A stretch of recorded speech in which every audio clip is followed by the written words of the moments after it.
بسم اللہ الرحمن الرحیم۔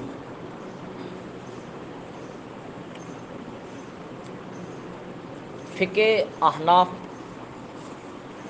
حنفیہ کی جو فقہ ہے اس کو تقریباً 7 طبقات کے اندر اور 7 گروہوں کے اندر فقہاء نے تقسیم کیا ہے۔ پہلا درجہ اور پہلا جو طبقہ ہے وہ ہے مجتہدین فی الشرع کا، یعنی کہ شریعت کے اندر جو مجتہدین ہیں یہ اس بارے میں پہلا طبقہ ہے۔ اس کے اندر ائمہ اربعہ امام اعظم ابو حنیفہ، امام مالک رحمۃ اللہ تعالی علیہ، امام شافعی، امام احمد بن حنبل رحمہم اللہ تعالی داخل ہو جاتے ہیں۔ اب یہ مسئلہ یہ ہے کہ اس طبقے کے اندر یہ جو مجتہدین حضرات ہیں انہوں نے اپنی تگ و دو سے قرآن و سنت میں تتبع اور تفحص کر کے اپنے قوانین اور اپنے اصول ایجاد کیے۔ اب انہی اصول اور انہی قواعد پر انہوں نے قرآن و احادیث سے مسائل کا اخذ اور استنباط کیا۔ تو یہ پہلا طبقہ ہے جس کو مجتہدین فی الشرع کہا جاتا ہے۔ دوسرے نمبر پر جو دوسرا طبقہ ہے اس کو مجتہدین فی المذہب کہا جاتا ہے۔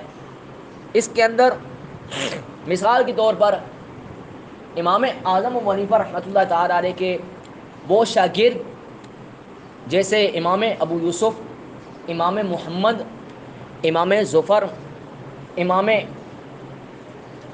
حسن بن زیاد وغیرہ ہم داخل ہو جاتے ہیں، جو اپنے استاذ گرامی مثلا امام اعظم ابو حنیفہ کے ایجاد کردہ قوانین اور ان کے بنائے ہوئے اصولوں اور ضوابط پر احکام شرعہ کا استنباط اور استخراج کرتے ہیں۔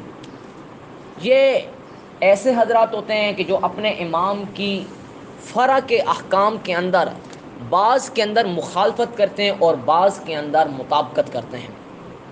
یہ دوسرا طبقہ ہے مجتہدین فی المذہب کا۔ تیسرا طبقہ ہے مجتہدین فی المسائل۔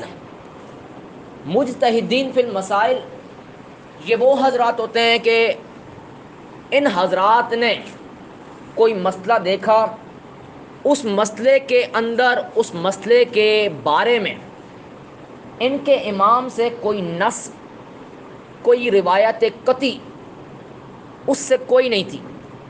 اب انہوں نے ان مسائل کے اندر چھان بین کر کے اس مسئلے کو حل کیا، تو یہ کیا مجتہدین فی المسائل۔ ان کے اندر امام خصاف، امام ابو جعفر الطحاوی، امام ابو الحسن کرحی اور شمس الائمہ سرخسی رحمہ اللہ تعالی داخل ہو جاتے ہیں۔ چوتھا طبقہ یہ اصحاب تخریج کا ہے۔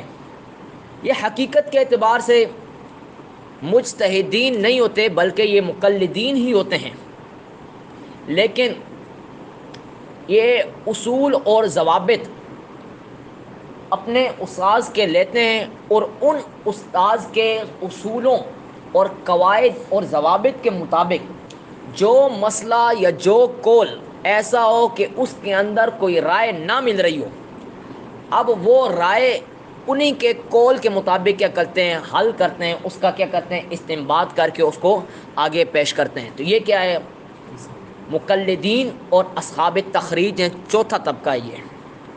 پانچواں طبقہ ہے اصحاب ترجیح کا۔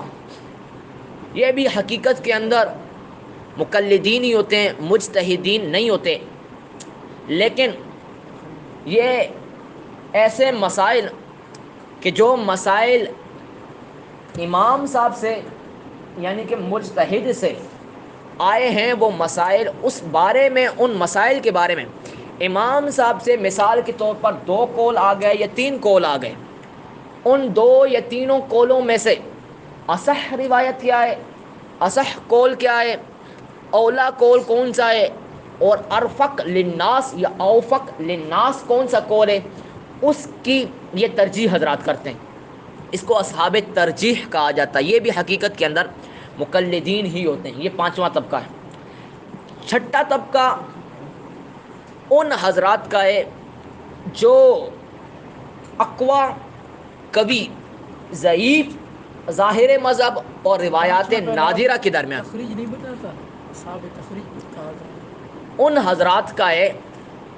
ان حضرات کا ہے جو اس بات پر قدرت رکھتے ہیں، جو اس بات پر قدرت رکھتے ہیں کہ ضعیف اضعف روایات نادرہ اور ظاہر و روایہ کے درمیان کیا کر سکتے ہیں، تفریق کر سکتے ہیں، یعنی کہ اصحاب تمییز۔ تو یہ چھٹا طبقہ ہے اصحاب تمییز کا۔ ساتواں اس کے اندر، چھٹے طبقے کے اندر مثلا صاحب کنز علامہ نصفی، صاحب مختار، صاحب وقایہ اور صاحب مجمع داخل ہو جائیں گے۔ اب یہ بات یاد رکھیے کہ انہوں نے اپنی کتابوں کے اندر وہی اقوال اور وہی روایات نقل کیے ہیں اور بیان کیے جو کیا ہوں، اصح ہوں۔ روایات نادرہ اور روایات مردودہ کو انہوں نے بیان نہیں کیا۔ ساتواں طبقہ ہے وہ مقلدین جو تمییز کی قدرت نہیں رکھتے، یعنی کہ صحیح غیر صحیح، ضعیف اضعف، کبھی روایات ظاہرہ اور روایات نادرہ کے درمیان کچھ بھی فرق نہیں کر سکتے، بالکل کچھ فرق نہیں کر سکتے۔ یہ وہ حضرات ہوتے ہیں جنہوں نے اپنی کتابوں کے اندر ہر ایک شے جمع کر دی، جو جو انہوں نے پایا، جو جو ان کو ملا، انہوں نے کیا کر دی، اپنی کتاب کے اندر داخل کر دی۔ انہوں نے تمییز امتیاز کچھ بھی نہیں کیا۔ اس کو کہا جاتا ہے حاتب اللیل۔ یہ رات کی کیا ہے، کیڑے کی مثال ہے، رات کے کیڑے کی مثال ہے، یا رات کے اندر جو لکڑیاں جمع کرنے والے، اندھیرے کے اندر جو کیا ہے لکڑیاں جمع کرنے والے، ان کی طرح ہیں حاتب اللیل۔ یعنی کہ چاہے انہوں نے صحیح روایت پائی وہ بھی کیا کر دی، جمع کر دی، چاہے وہ ضعیف روایت پائی وہ بھی کیا کر دی، جمع کر دی۔ یہ وہ حضرات کا طبقہ ہے۔ ساتواں طبقہ کون سا ہے، ان مقلدین کا ہے جو تمییز کا اعتبار نہیں کرتے۔ اسی کے اندر ان کے لیے یہ مقولہ ہے، ویل لہم، ویل لہم ولمن قلدہم، ولمن قلدہم، ان کے لیے بھی ہلاکت ہے اور جو ان کی تقلید کرتا ہے ان کے لیے بھی ہلاکت ہے۔ آج کل ایسے حضرات بہت پھرتے ہیں کہ جو کیا ہیں، حقیقت کے اعتبار سے فقہ سے نا آشنا، لیکن اپنے آپ کو کیا ہے، مفتی بنائے بیٹھے ہیں۔